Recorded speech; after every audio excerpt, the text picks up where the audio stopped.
I never believed in hotel horror stories before this happened. I used to think most of them were exaggerated, written just to scare people late at night. Now, every time I walk into a hotel room alone, I double-check the corners without even realizing it. This happened about a year ago, when I had to stay overnight in a small city for work. Nothing fancy, just a budget hotel near the bus terminal. I arrived around 9 in the evening, tired and slightly annoyed because my phone battery was almost dead. The lobby was quiet, almost too quiet, with only one receptionist sitting behind the counter. He was polite, smiled normally, and handed me the key without saying much. Nothing felt strange at that point. My room was on the 4th floor at the end of the hallway. I remember that clearly because the hallway felt longer than it should have.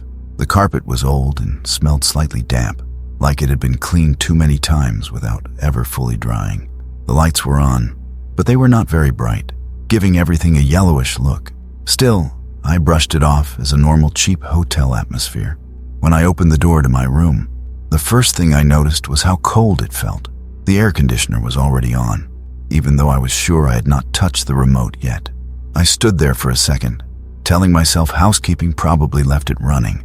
The room looked clean enough. A single bed, a small desk, a television mounted on the wall, and a bathroom door slightly open. I put my bag down, locked the door, and sat on the bed.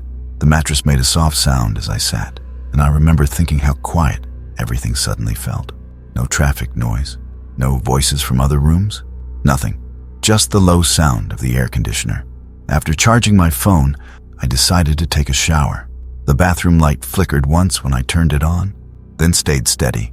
While showering, I felt that strange feeling you get when you're not sure if you are alone, but I ignored it. I told myself it was just my imagination working overtime because I was tired. When I came back into the room, something felt slightly off. I could not explain it right away. Everything looked the same, but the air felt heavier, like the room was holding its breath. I checked my phone. No messages, no missed calls. The time was a little past 10.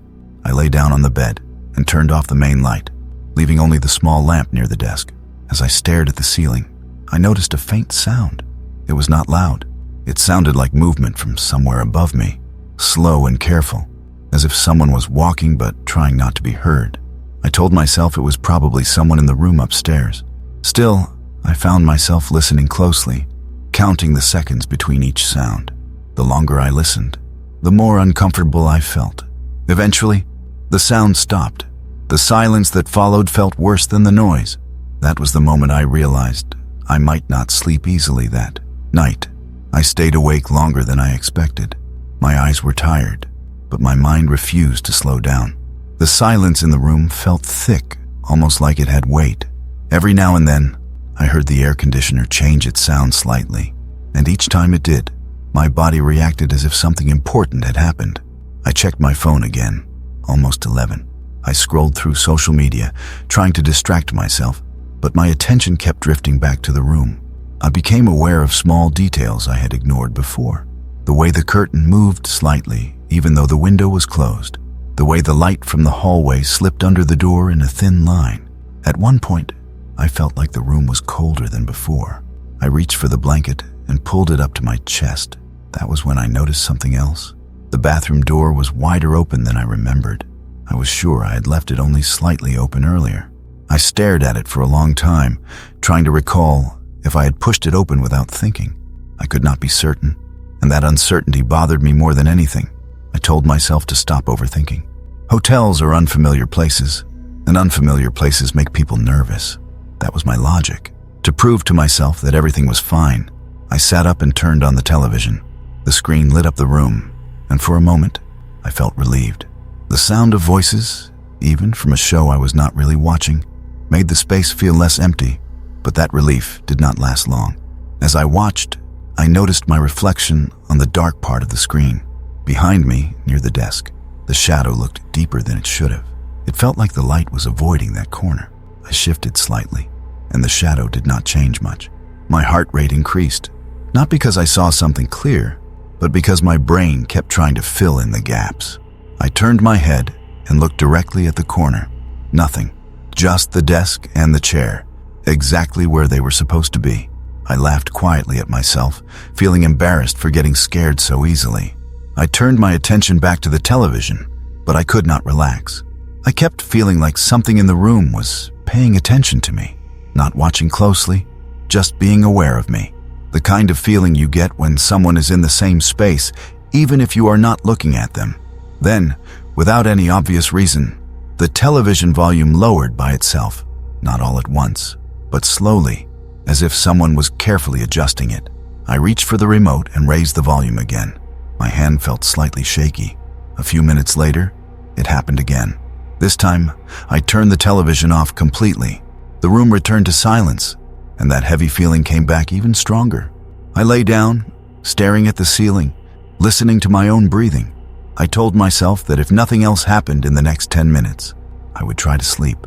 Those 10 minutes felt much longer than they should have.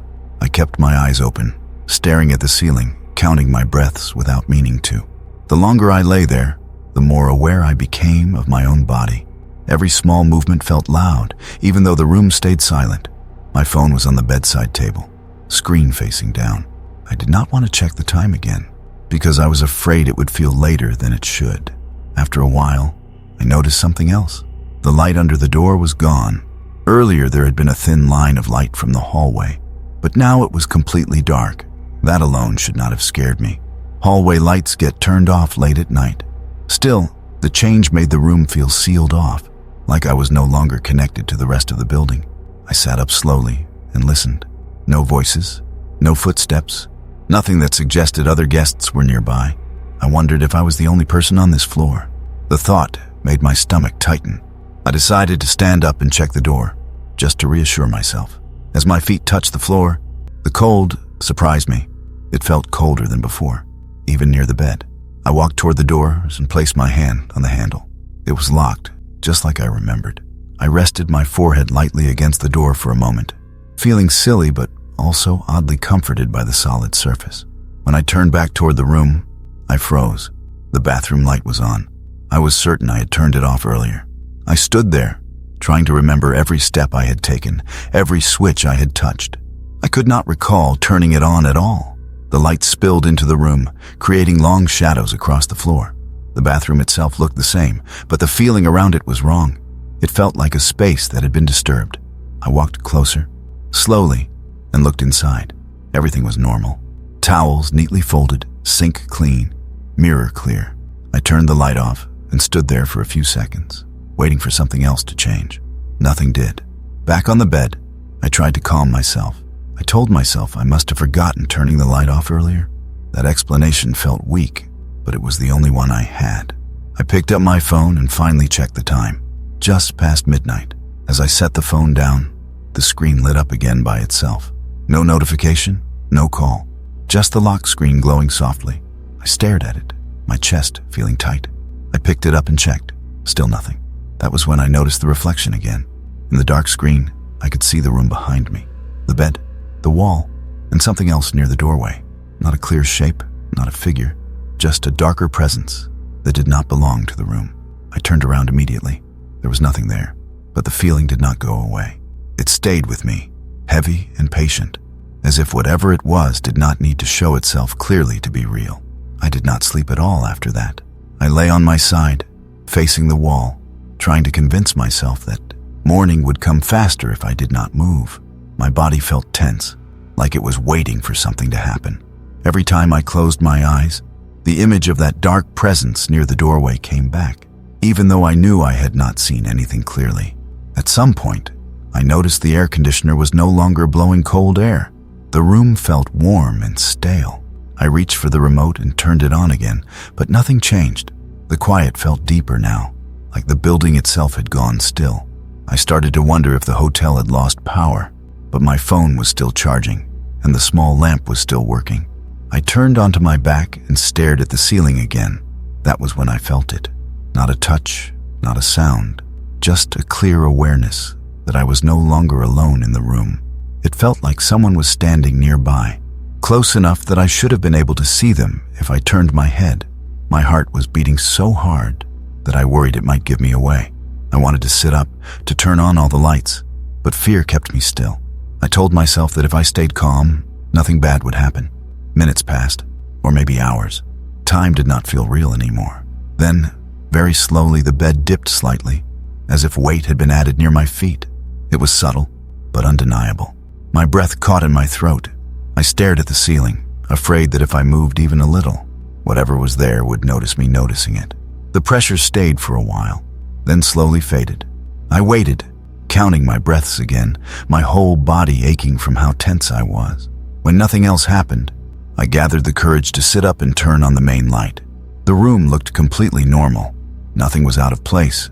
No signs that anyone or anything had been there. I checked the bathroom, the corner near the desk, even the space behind the door. Everything was exactly as it should be. When morning finally came, I packed my things as fast as I could. I did not shower. I did not check my phone. I just wanted to leave. At the front desk, the same receptionist was there. I told him I was checking out early. He nodded, then casually asked if I had slept well. I hesitated, then said no. He gave a small smile and said most guests in that room say the same thing. I did not ask any questions. I walked out of the hotel and never went back. Even now, when I think about that night, what scares me the most is not what I saw, but how real it all felt while it was happening. Like the room was never truly empty, even when I was the only one inside. I am writing this late at night because it still feels easier to talk about when everything around me is quiet. What happened to me did not involve anything dramatic or sudden. No screaming, no obvious danger. That is what makes it harder to forget. It felt real in a slow and uncomfortable way, like something that crept into my thoughts and stayed there. This happened when I was traveling alone for a short work trip.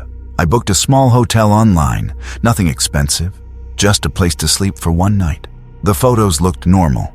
Clean room, decent lighting, good reviews. When I arrived in the evening, the street outside was busy enough, so I did not feel unsafe. The hotel lobby was quiet, but not abandoned.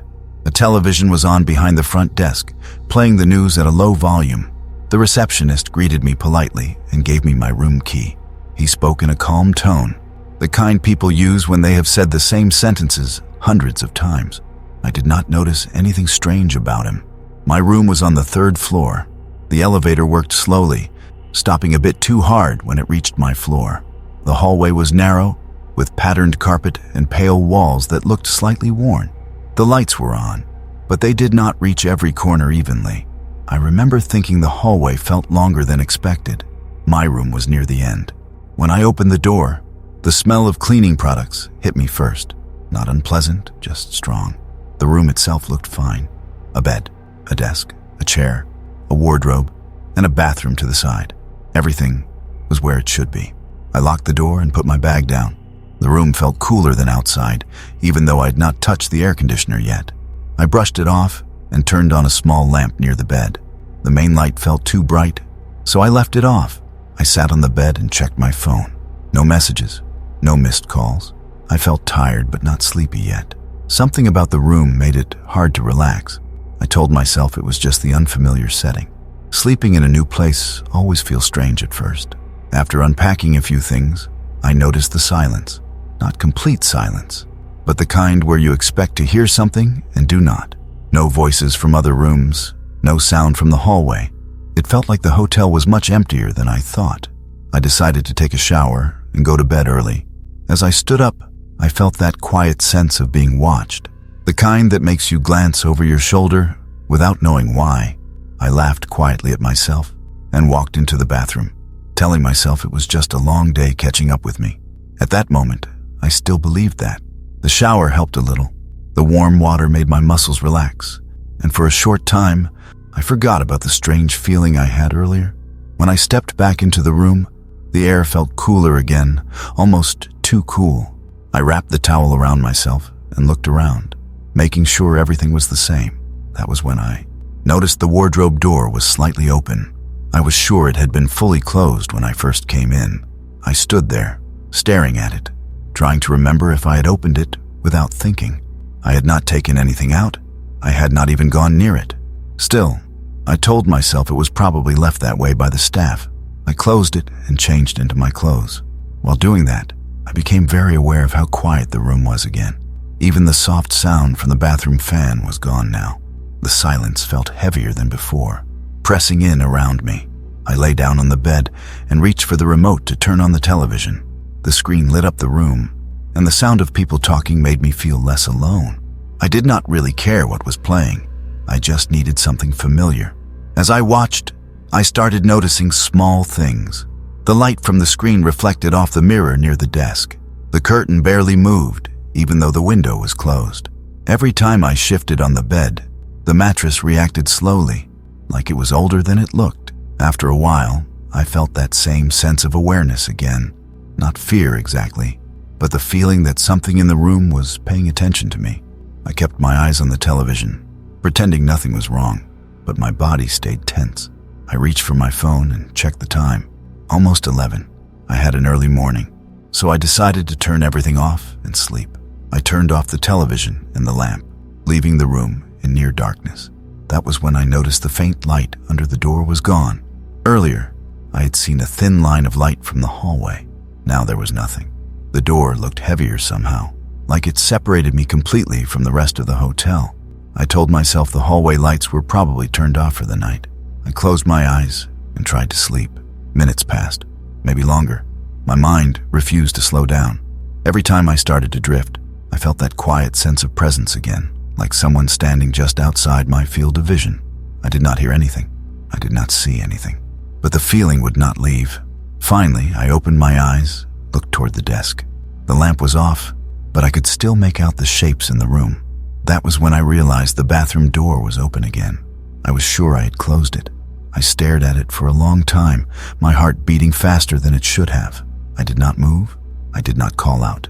I just watched, hoping nothing else would change. I stayed still, watching the bathroom doorway like it might change again if I looked away. My eyes started to hurt from not blinking, but I was afraid that if I closed them, even for a second, I would miss something important. The room felt colder, and I pulled the blanket up without taking my eyes off that dark space. I told myself there was a simple explanation. Maybe I had not closed the door properly.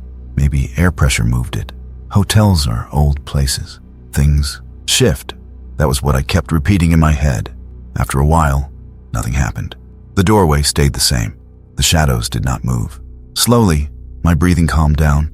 I felt foolish for being so tense. I sat up, reached for the lamp near the bed, and turned it on. The soft light filled the room, and instantly everything looked normal again. The bathroom door was open, yes, but there was nothing inside except the sink and the mirror. I stood up, walked over, and closed it firmly. I even stood there for a moment, watching it, just to be sure it stayed closed. Back on the bed, I picked up my phone to distract myself. No new messages. The time showed just after midnight. I thought about messaging a friend, but I did not want to sound dramatic over nothing. How would I even explain it? Nothing had really happened. As I put my phone down, the screen lit up again on its own. No alert, no vibration, just light. My chest tightened. I picked it up quickly, checking if something came through. Still nothing. I turned the screen off myself this time and placed the phone face down. That was when I noticed the reflection. The dark screen reflected part of the room behind me, the wall, the door, and something near the wardrobe that looked darker than the rest of the shadows. It was not shaped like a person, not clearly. It was more like a space where the light did not belong. I turned around immediately. There was nothing there. The wardrobe door was still closed. The corner looked empty, but the feeling did not fade. If anything, it became stronger. It felt like the room was aware of me in a way that made my skin feel tight. I lay back down, facing the wall this time. I did not want to see the rest of the room anymore. I pulled the blanket up to my shoulders and tried to slow my breathing. I told myself that morning would come soon. I just had to get through the night. Time felt strange after that.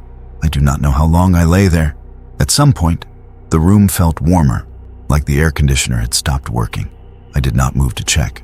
I was afraid that moving would draw attention to myself, even though I had no proof that anything was there. Then I felt it. The bed shifted slightly near my legs. Not suddenly, not strongly, just enough to make it clear that the mattress was reacting to weight that was not mine. My body went completely still. I did not turn around. I did not sit up. I stared at the wall, my heart racing, afraid that if I moved, whatever caused it would react. The pressure stayed for a moment, then slowly faded, like someone standing up and stepping away. I did not sleep after that. I stayed awake until the room slowly changed color. At some point, the darkness softened, and I realized morning was getting close. My body felt stiff from not moving, and my mind felt exhausted from being alert for so long. I still did not turn around. I waited until I could clearly see the outline of the desk and the door before I finally sat up. Nothing was there. The room looked exactly the same as it had when I arrived. The bed was neat except for the blanket I had pulled up. The wardrobe was closed. The bathroom door was still shut. There was no sign that anything unusual had happened. That almost made it worse. It made me question myself, like maybe I had imagined everything. I stood up and checked the floor near the bed. No marks, no signs of movement. I even pressed down on the mattress with my hand, trying to recreate the feeling from earlier. It did not feel the same. I packed my bag quietly, even though there was no one else in the room. I did not turn on the television. I did not use the bathroom again. I just wanted to leave as soon as possible. When I opened the door, the hallway was empty and brightly lit, looking completely harmless in the morning light. At the front desk, the same receptionist was there. He greeted me politely and asked how my stay was. I hesitated, then said it was fine, just short. He nodded like he understood more than I had said. As he processed my checkout, he casually mentioned that not many guests stay in that room for more than one night. I asked him why. He paused for a moment, then smiled in a tired way and said some rooms make people uncomfortable for reasons they cannot explain. That was all he said. No details, no warning, just that. I left the hotel and stood outside for a moment, breathing in the noise of the street, letting the normal sounds calm me down. Life moved on around me like nothing strange had happened at all. Even now, when I think back on that night, what scares me is not the idea of something following me or trying to hurt me. It is the memory of how quiet it was, how normal everything looked, and how real it felt to be sharing that room with something that never needed to show itself to make its presence known. I do not usually tell this story out loud. Every time I think about it, I still feel that quiet pressure in my chest, like something is slowly leaning closer. What happened did not feel like a movie scene. There was no screaming, no obvious danger. That is why it still feels real to me, even now. This happened when I was traveling alone for work. I had to stay one night in a city I did not know very well. I booked a small hotel online because it was close to the station and cheap enough for one night. The reviews were fine. Nothing stood out as strange. I arrived in the evening, around 8. Outside, the street was busy, with cars passing and people walking home. The hotel itself looked normal, a bit old, but clean. When I stepped inside, the lobby felt quiet compared to the street. The lighting was soft and slightly dim, like they were trying to save electricity. The receptionist greeted me politely and asked for my identification. He spoke calmly and did not seem tired or unfriendly. He handed me the key and told me my room was on the 4th floor. He did not explain anything else, and I did not ask. The elevator ride felt longer than it should have. It moved slowly and stopped with a slight shake. When the doors opened, the hallway was empty. The carpet looked old, and the pattern made it hard to tell how far the hallway really was. The lights were on, but they did not fully reach the corners. My room was near the end of the hallway. I remember feeling relieved when I finally reached it. I unlocked the door and stepped inside. The room looked fine at first. A single bed, a desk, a chair, a small television, and a bathroom to the side. Everything was clean, but the air felt cold, even though I had not turned on the air conditioner yet.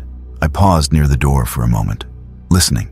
There was no sound from other rooms, no voices, no television noise, just a quiet hum that I could not really place.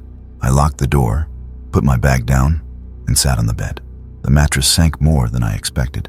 I told myself I was just tired from traveling. Still, something about the room made it hard to relax. It felt like the room was waiting for me to settle in. I checked my phone. No messages, no missed calls. The time was a little past 8:30. I decided to take a shower and try to sleep early. At that point, I still believed it would be a normal night. The shower made me feel a bit more human again. The warm water washed away some of the tension from the trip, and for a few minutes, I forgot about the strange quiet in the room. When I stepped back out, the mirror was foggy, and the room felt colder than before. I wrapped a towel around myself and looked around, just to ground myself. That was when I noticed the chair by the desk had moved. I was sure it had been pushed neatly under the desk earlier. Now it was slightly angled outward, like someone had pulled it back to sit on it.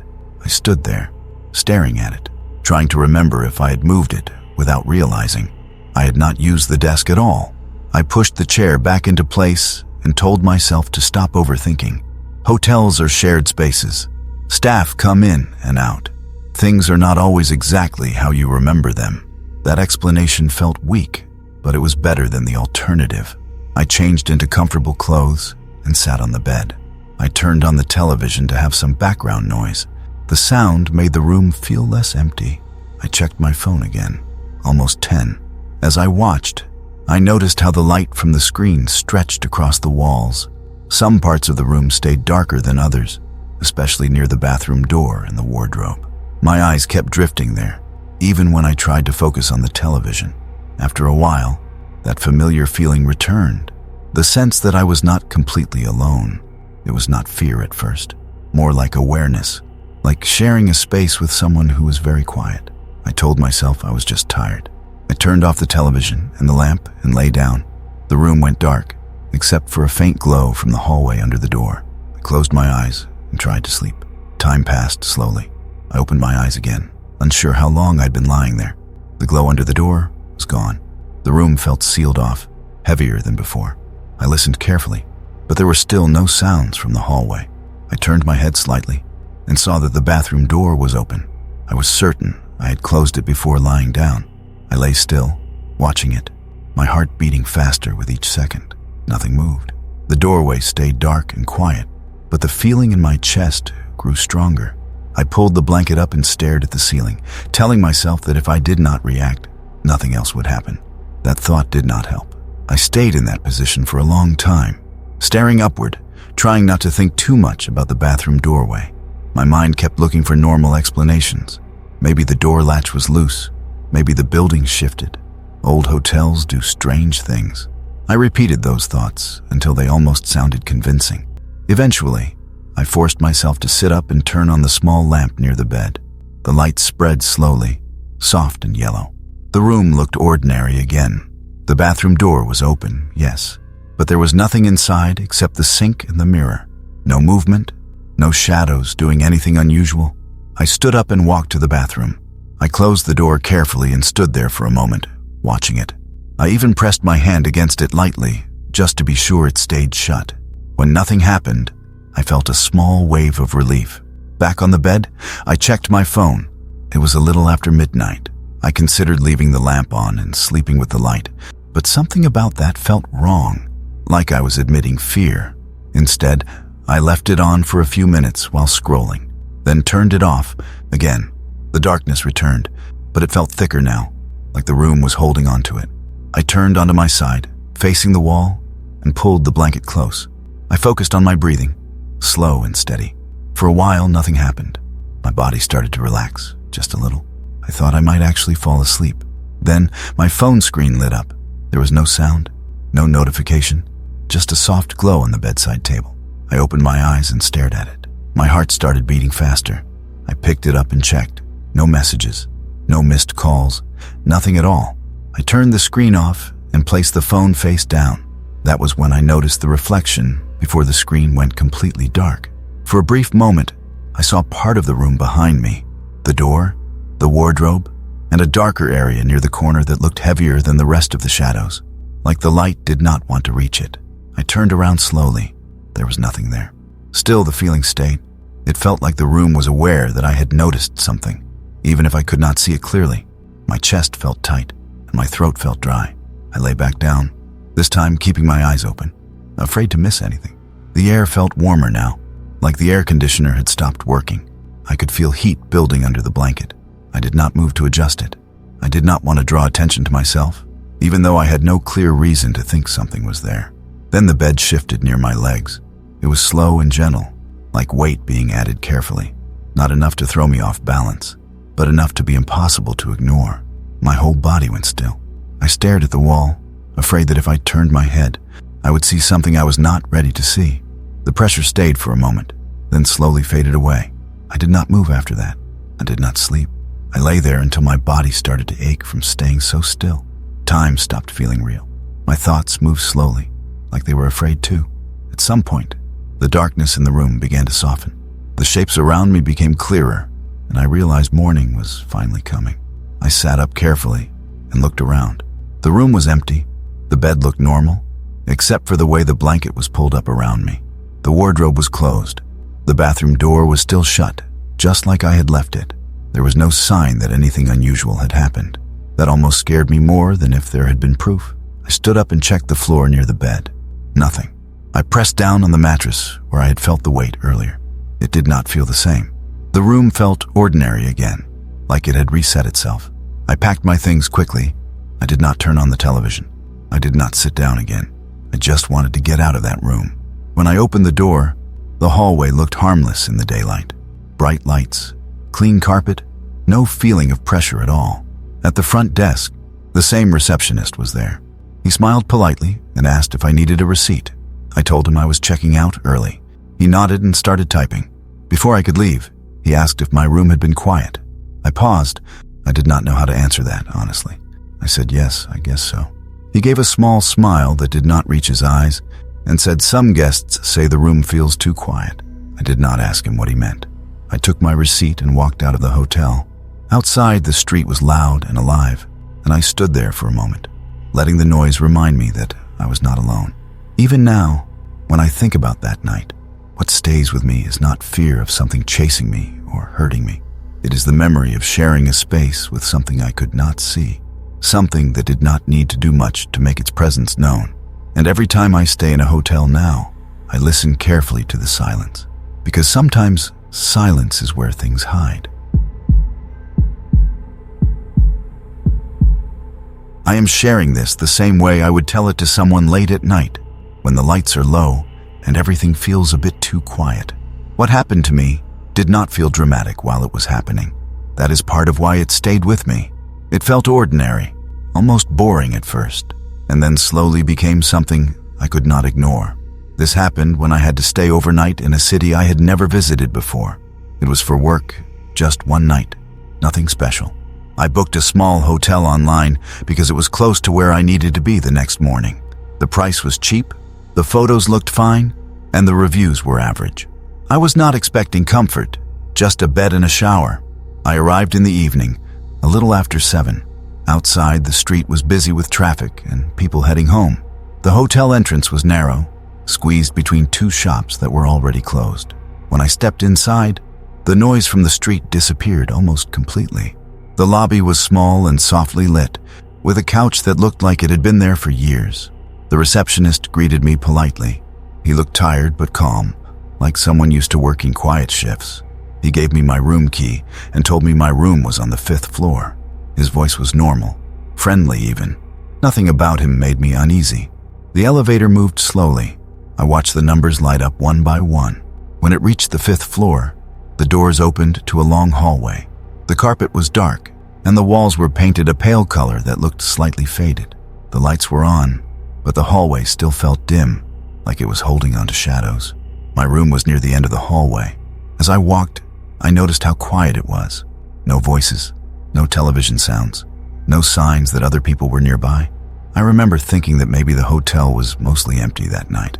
When I opened my room door, the first thing I noticed was the temperature.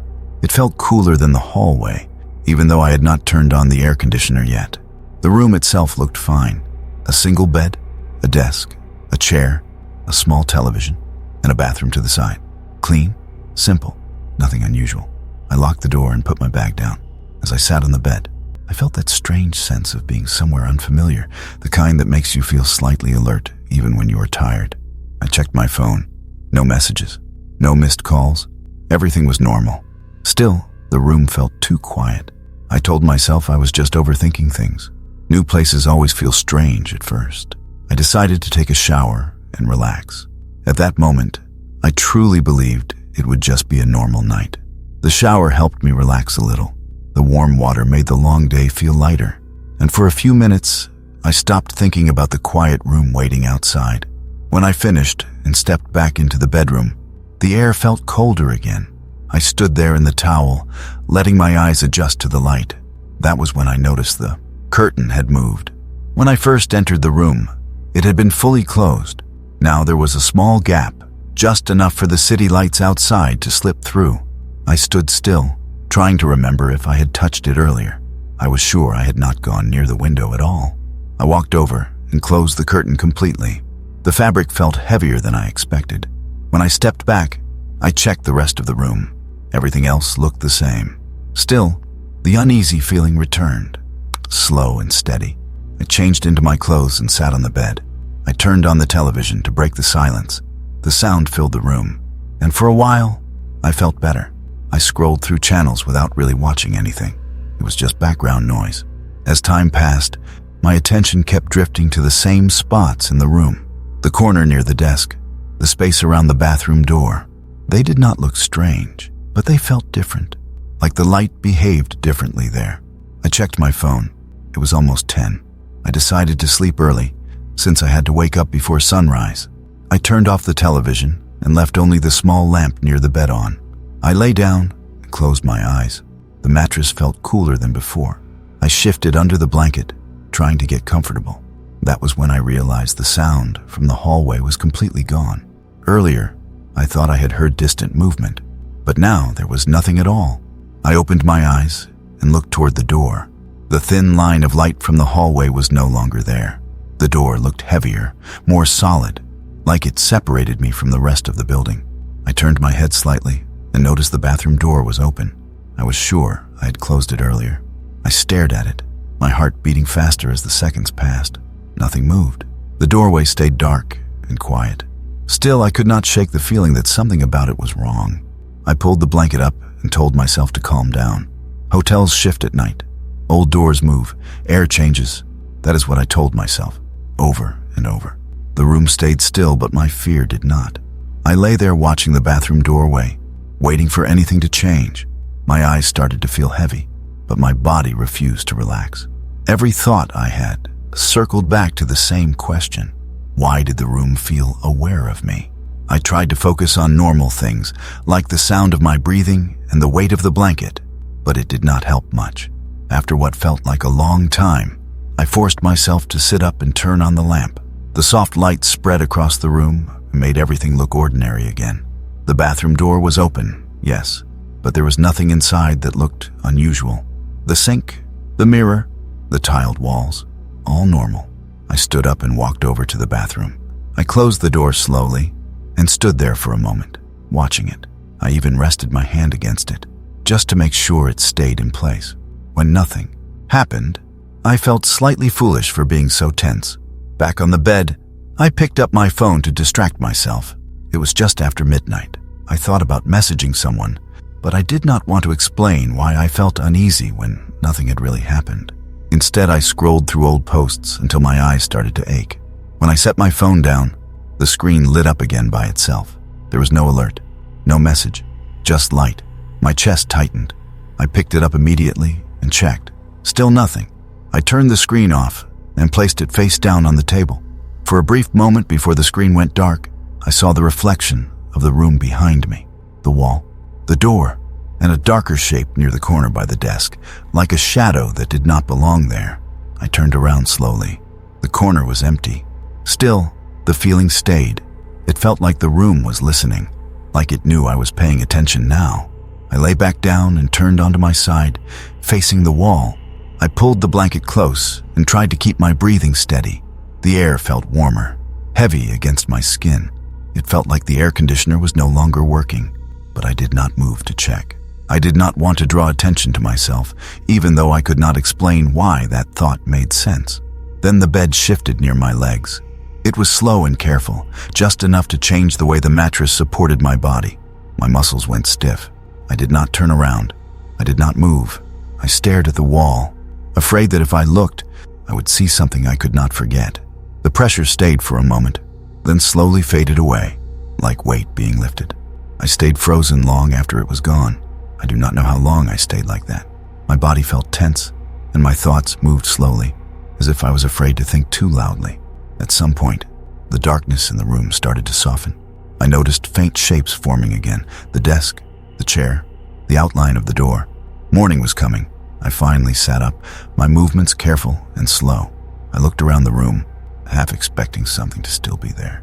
There was nothing. The bed looked normal. The bathroom door was still closed.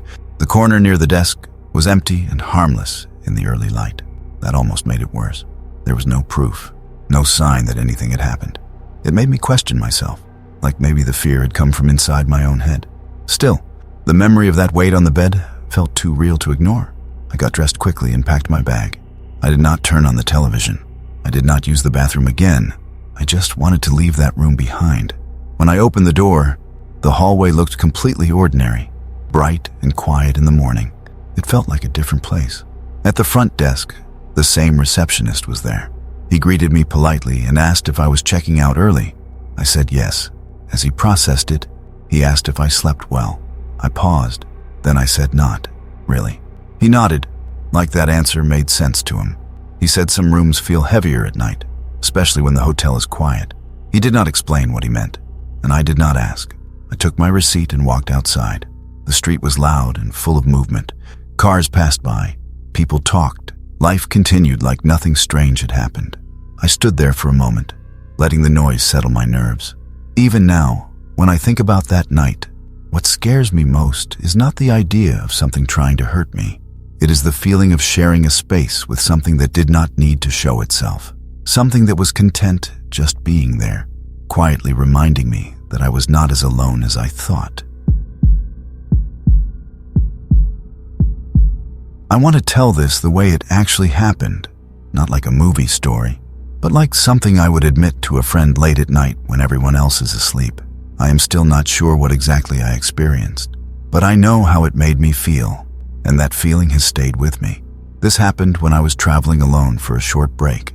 I needed a cheap place to stay for one night, so I booked a small hotel that looked decent enough online. The pictures showed clean rooms and basic furniture. Nothing fancy, but nothing alarming either. The reviews were mixed, mostly people saying it was quiet and old. I arrived in the early evening. The sky was already dark, but the area around the hotel was still active. Small food stalls were open, and cars passed by every few seconds. From the outside, the hotel looked normal, just a bit outdated. The sign was slightly faded, but the lights were on. Inside, the lobby felt strangely calm compared to the street outside. The air was cool, and the lighting was soft, almost dim. There was a front desk, a small seating area, and not much else. The receptionist greeted me politely. He looked normal, maybe a little tired, but nothing unusual. He gave me my room key and told me my room was on the 6th floor.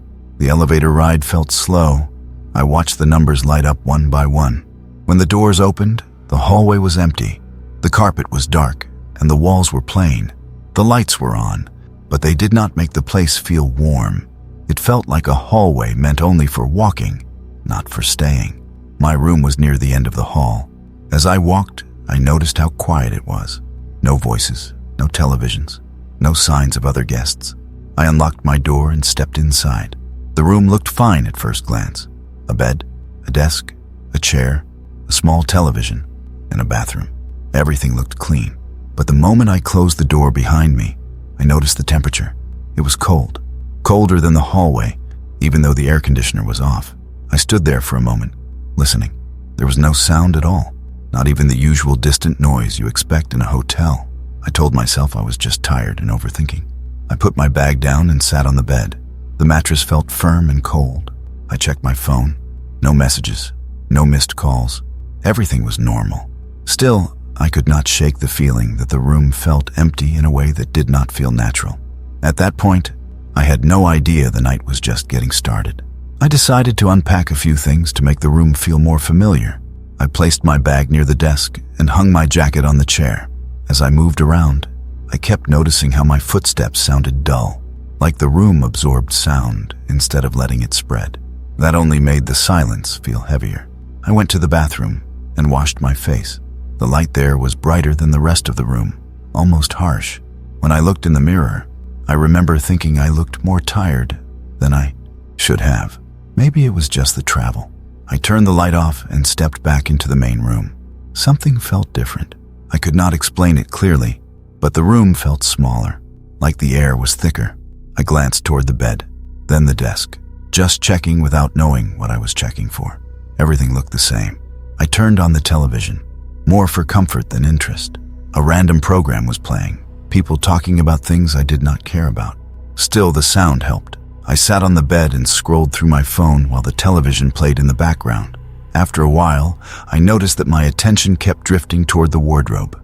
It was closed, just a simple wooden door, but something about it pulled my focus. I told myself it was nothing and forced my eyes back to the screen. Then I realized the television volume was lower. I had not touched the remote. The sound was still there, just quieter. I picked up the remote and raised the volume again. The sound returned to normal. I felt slightly uneasy, but I told myself it was probably a problem with the remote or the television itself. A few minutes later, the volume dropped again. This time, I turned the television off completely. The silence rushed back in immediately, stronger than before. I suddenly felt very aware of my breathing, of the way the air felt against my skin. I lay down and pulled the blanket over myself. The room felt colder again. I turned onto my side and faced the wall, trying to relax. That was when I noticed the light under the door was gone. Earlier, there had been a faint glow from the hallway. Now there was nothing. I told myself the hallway lights were probably turned off for the night. Still, I did not like how sealed off the room felt, like I was cut away from the rest of the building. As I lay there, I realized the bathroom door was open. I was sure I had closed it earlier. I watched it from the bed, my heart slowly beating faster. Nothing moved, nothing changed, but the feeling in my chest grew heavier, like the room was waiting for me to notice something else. I did not sleep after that. I stayed on my side, staring at the wall, trying not to look directly at the bathroom doorway anymore.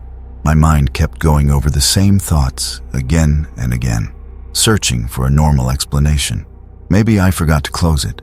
Maybe it did not latch properly. Old hotels have doors that move easily. I repeated those ideas until they almost felt true.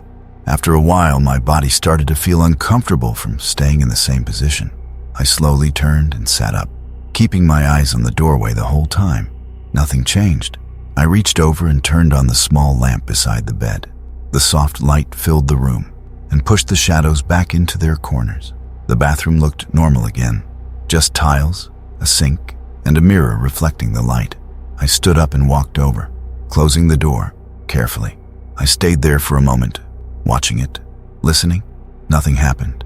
I went back to the bed and checked my phone. It was a little past midnight. I thought about leaving the lamp on and sleeping with the light, but something about that felt wrong, like I was admitting I was afraid. Instead, I left it on for a few minutes while scrolling, then turned it off again. The room felt different in the dark now, not louder or scarier, just more aware, like the space itself was paying attention. I turned onto my side again, facing the wall, and tried to breathe slowly. That was when my phone screen lit up. There was no sound, no message, just light. I reached for it quickly and checked. Nothing had come in. I turned the screen off myself and placed it face down on the table. For a brief moment before it went dark, I caught the reflection of the room behind me, the door, the desk, and a darker area near the corner that looked heavier than the rest of the shadows, like the light was avoiding it. I turned around slowly. The corner was empty. Still, the feeling did not leave. It stayed deep in my chest, calm but heavy. I lay back down, staring at the ceiling now, afraid to face any direction for too long.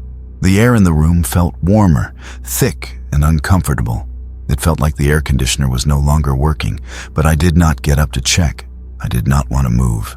I did not want to draw attention to myself, even though I could not explain why that thought made sense. Then the bed shifted near my legs. It was slow and gentle, just enough to change the balance of the mattress. My whole body froze. I stared upward, my heart racing, afraid that if I moved or looked down, I would see something I could never forget. The pressure stayed for a moment, then slowly faded away, like weight being lifted. I did not move after that. I did not close my eyes. I stayed awake until my eyes started to burn. My body felt stiff, and every muscle hurt from staying tense for so long. I did not dare move my legs after what I felt. and I kept my hands resting on my chest, counting each breath to stay calm. The room stayed quiet, almost respectful, like it had already done what it wanted. Slowly, the darkness in the room began to change.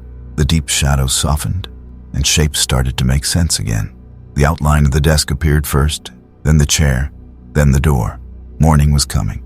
That realization brought a kind of relief I cannot fully explain. When I finally sat up, my head felt heavy, like I had not slept at all. I looked around carefully, expecting to see something different, something out of place. There was nothing.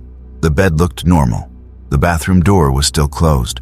The corner near the desk looked harmless in the weak light. That almost scared me more than anything else.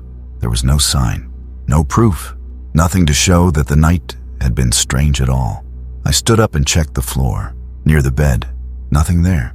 I pressed down on the mattress where I'd felt the weight earlier. It felt like a normal bed again.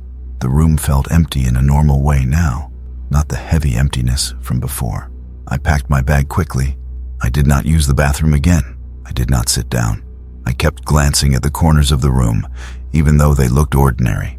When I opened the door, the hallway was bright and quiet, completely different from the night before. At the front desk, the receptionist was the same person. He greeted me politely and asked if I was checking out. I said yes and handed him the key. As he typed, he asked if I slept well. I paused, then said not really. He nodded slowly, like that answer made sense to him. He said some guests find certain rooms uncomfortable at night, especially when the hotel is quiet. He did not explain further, and I did not ask. I did not want to hear more. I stepped outside into the morning air. The street was loud and full of movement. Cars passed by, people talked, and life felt normal again. I stood there for a moment, letting the noise wash over me. Even now, when I think about that night, what scares me the most is not the idea of something dangerous. It is the memory of how quiet it was, how normal everything looked, and how real it felt to share that room with something that never needed to be seen to make its presence known. I am writing this late at night because every time I try to sleep, my mind goes back to that hotel. I have told this story to a few close friends, but I usually stop halfway because it still makes me uncomfortable. What happened there did not feel like a dream or imagination. It felt slow, quiet, and real in a way that stayed with me long after I checked out. This happened about a year ago when I had to travel alone for work. It was not a vacation, just a short business trip to a city I had never visited before. The company booked the hotel for me, so I did not think much about it. From the outside, the hotel looked normal. It was tall, clean, and a bit old-fashioned, like something built in the early 2000s and never fully updated. When I walked into the lobby, everything felt calm, too calm maybe. The lighting was soft and yellow, and there was quiet music playing, the kind you barely notice. The front desk clerk greeted me politely, smiled, and handed me my key card. He told me my room was on the 7th floor. His voice was normal, but his eyes looked tired, like he had not slept properly in a long time. I remember making a small joke about long shifts, and he smiled again, but did not reply. That should have been my first warning, but at the time, I thought nothing of it. The elevator ride up felt longer than it should have. The mirror inside the elevator reflected my face under the dim light, and I remember thinking I looked more exhausted than I felt. When the elevator reached the 7th floor, the doors opened slowly, and the hallway was empty. The carpet was dark red, patterned with shapes that looked worn down by years of footsteps. The lights along the hallway were spaced far apart, creating pockets of shadow between them. It was quiet, not peaceful quiet, but the kind of quiet where you feel like you should lower your voice even if you are alone. My room was near the end of the hallway. As I walked, I noticed something strange. Some doors had the small "Do Not Disturb" sign hanging, but they looked old and dusty, as if no one had touched them in weeks. That made no sense to me. This was a business hotel, and it did not look empty from the outside. I reached my room and unlocked the door. Inside, everything looked normal. A neatly made bed, a desk near the window, a small television mounted on the wall. The air smelled faintly of cleaning chemicals mixed with something older, like fabric that had absorbed years of other smells. I dropped my bag, sat on the bed, and told myself I was just tired from traveling. That night, nothing bad happened. At least, nothing obvious. But I remember waking up once, sometime after midnight, with the feeling that I was not fully alone. The room was dark, and the only light came from the city outside the window. I listened carefully. I did not hear footsteps or voices, just the low sound of air moving through the ventilation. I told myself it was nothing and went back to sleep. The next morning, when I left the room, I noticed something that bothered me more than it should have.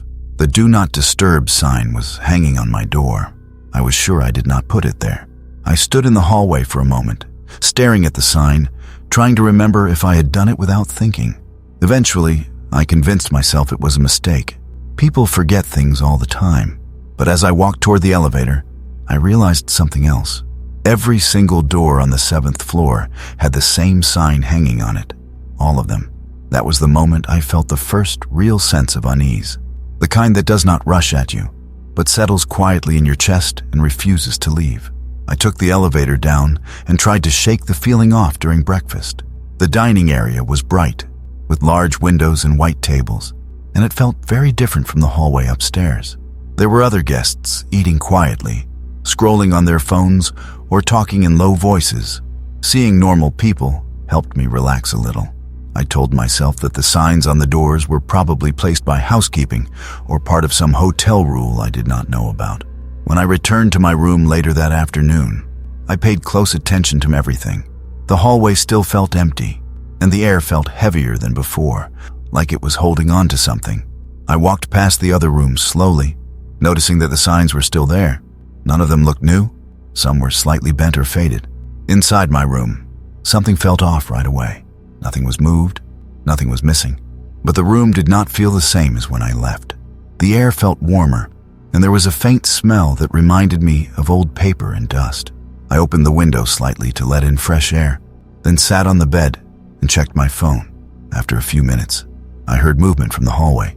Not footsteps exactly, just a soft, shifting sound, like someone standing outside and adjusting their weight. I froze and listened. The sound moved slowly, stopping in front of my door, then continuing down the hallway. I stayed very still until it faded away. I told myself it was probably another guest or cleaner. Still, I locked the door and checked it twice. That evening, I decided to ask the front desk about the signs. I did not want to sound paranoid, so I tried to keep my tone casual. I asked if there was a reason why so many rooms had them out. The clerk looked at me for a second longer than necessary. It was a different person this time, a woman with a calm voice and a polite smile. She told me that guests sometimes prefer privacy and that I should not worry about it. Her answer was reasonable, but the way she avoided eye contact made me uncomfortable. Before I walked away, I asked one more question. I asked if the 7th floor was usually busy. She paused, then said yes, of course, and asked if there was a problem with my room. I said no and thanked her, but I knew she was not telling me everything. That night, I stayed awake longer than usual. I kept the television on low volume, more for company than entertainment. Around 2 in the morning, I noticed something strange again. The light under my door was changing. It was not sudden. It slowly dimmed and brightened, as if someone was standing outside, blocking the hallway light, then moving away. I sat up in bed, watching the line of light on the floor. My heart was beating faster, but I did not feel panic yet, just a growing sense of being watched. After a while, the light stayed steady again. I waited another hour before finally falling asleep. In the morning, I found the sign on my door again. This time, it was facing the wrong direction, as if someone had turned it around. I stood there for a long time, trying to understand how it could have happened. By the 3rd day, the hotel no longer felt like a place I was staying in. It felt like a place I was being kept in.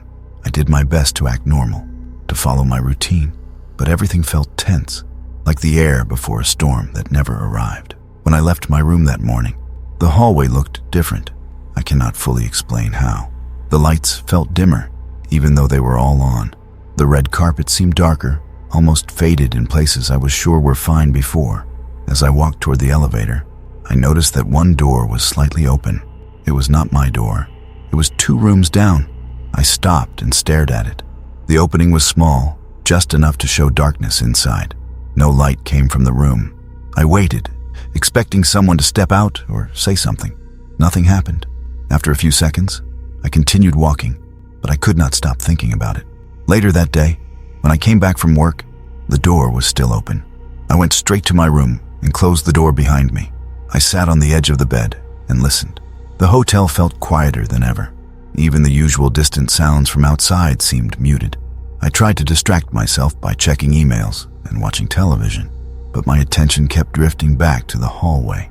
That night, I barely slept. Every time I closed my eyes, I felt like time was slipping in strange ways. Minutes felt longer than they should have been. At some point, I woke up and realized the television was turned off. I knew I had left it on. The room felt colder than before. I pulled the blanket closer and stared at the ceiling. I remember feeling a deep sense of unease, not sharp fear, but something heavier, like the hotel itself was paying attention to me. In the early morning, I heard a low sound from inside the walls. It was not loud, just a steady presence, like air moving through old spaces that were never meant to be noticed. I lay there, waiting for it to stop. When it did, the silence felt even worse. When I finally gathered the courage to leave the room, I saw that the hallway was empty again. Thus, open door was now closed. The sign on it looked older than the others, almost worn smooth. I went downstairs and told the front desk that I wanted to change rooms. I did not explain everything. I just said I felt uncomfortable. The clerk nodded slowly and said the hotel was fully booked. I asked how that was possible when I never saw anyone on my floor. She smiled politely and said that some guests prefer not to be seen. That answer stayed with me all day. That night, I started packing my bag. I decided I would leave early in the morning, work trip or not. I did not feel safe there anymore. As I packed, I noticed something written on the back of the sign hanging on my door. I do not remember turning it over before. It was a short message, written in faded ink. It said, "Thank you for staying quiet." I stood there, holding the sign, feeling a slow wave of fear spread through me. I did not sleep at all after that. I sat on the bed with the lights on, my bag packed, my phone fully charged. I kept checking the time, waiting for morning. The message on the sign stayed in my head. It did not feel threatening in an obvious way. It felt polite, almost thankful, and that made it worse. Around 4 in the morning, I noticed something else. The hallway light under my door did not change anymore. It stayed completely still, as if the hallway itself had gone dark. I opened the curtain a little and saw that the city outside was still there, still moving, still alive. That contrast made my chest feel tight. At some point, I realized I could hear breathing. Not loud, not close, but steady. It felt like it was coming from everywhere at once. From the walls, the ceiling, the floor. I sat very still and focused on my own breathing, trying not to panic. I told myself there was a logical explanation. Old buildings make strange sounds. Stress can play tricks on the mind, but it did not stop. When the sun finally started to rise, the sound faded away. The hallway light returned. I waited a few more minutes before opening the door. The hallway looked normal again, bright enough, empty, all the signs were gone. I went straight to the elevator and did not look back. At the front desk, I handed over my key card and said I was checking out early.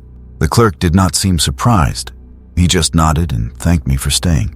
Before I left, I asked one last question. I asked how long the hotel had been open. He said it had been there for over 30 years. I asked if there had ever been any serious incidents. He paused, then said that guests come and go, but the hotel remembers those who adapt. I walked out without saying another word. Months later, I received an email asking me to leave a review. I almost ignored it, but curiosity got the better of me. I clicked the link. The hotel was not listed anymore. No website, no address, nothing. Sometimes, late at night, I still think about that place, about the signs, about the message thanking me for staying quiet. And I wonder what would have happened if I had complained more, if I had made more noise, if I had refused to follow the rules I never agreed to. I do not stay in hotels alone anymore. And whenever I see a "Do Not Disturb" sign, I make sure I am the one who puts it there. I do not usually share stories like this, but some experiences stay with you no matter how much time passes. This is one of them. I am writing this the same way I would tell it to someone late at night, when the lights are low and the world feels quiet enough to listen. This happened when I was traveling alone for a short break. I wanted somewhere cheap, clean, and close to the city center. I found a small hotel online with decent reviews. Nothing special, but nothing alarming either. The pictures showed plain rooms, neutral colors, and a lobby that looked calm and simple.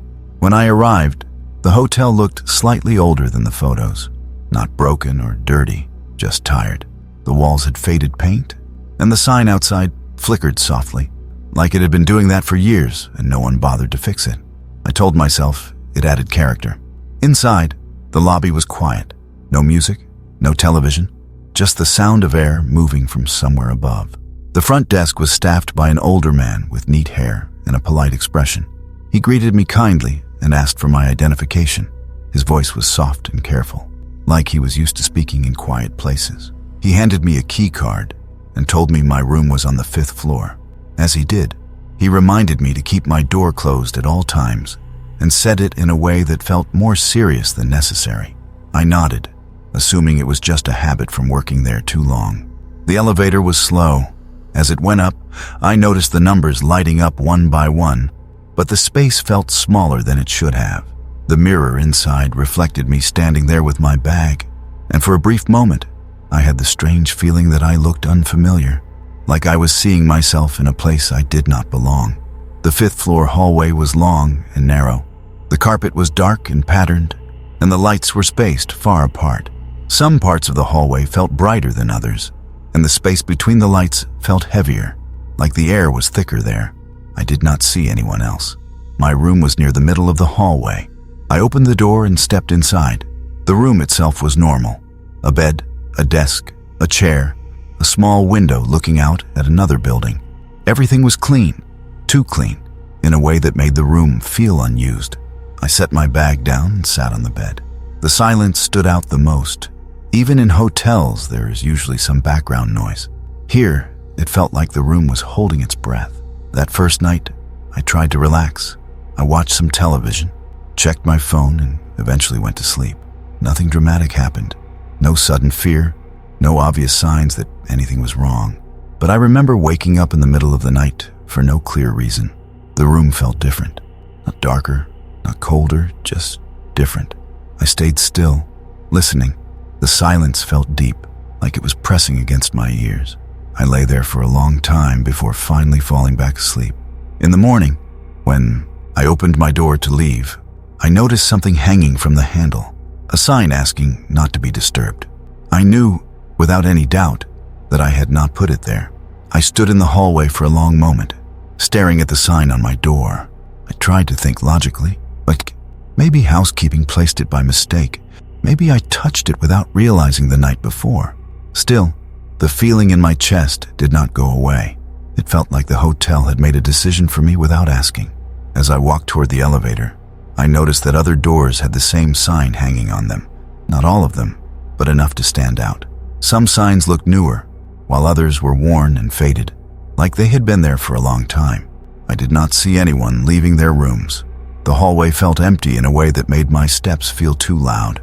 Downstairs, the lobby felt different from the night before. There were a few guests sitting quietly, scrolling on their phones or drinking coffee.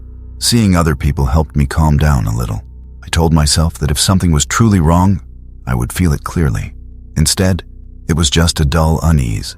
When I returned in the afternoon, the sign was still on my door. I removed it and placed it on the desk inside the room. I wanted to be sure I would notice if it moved again.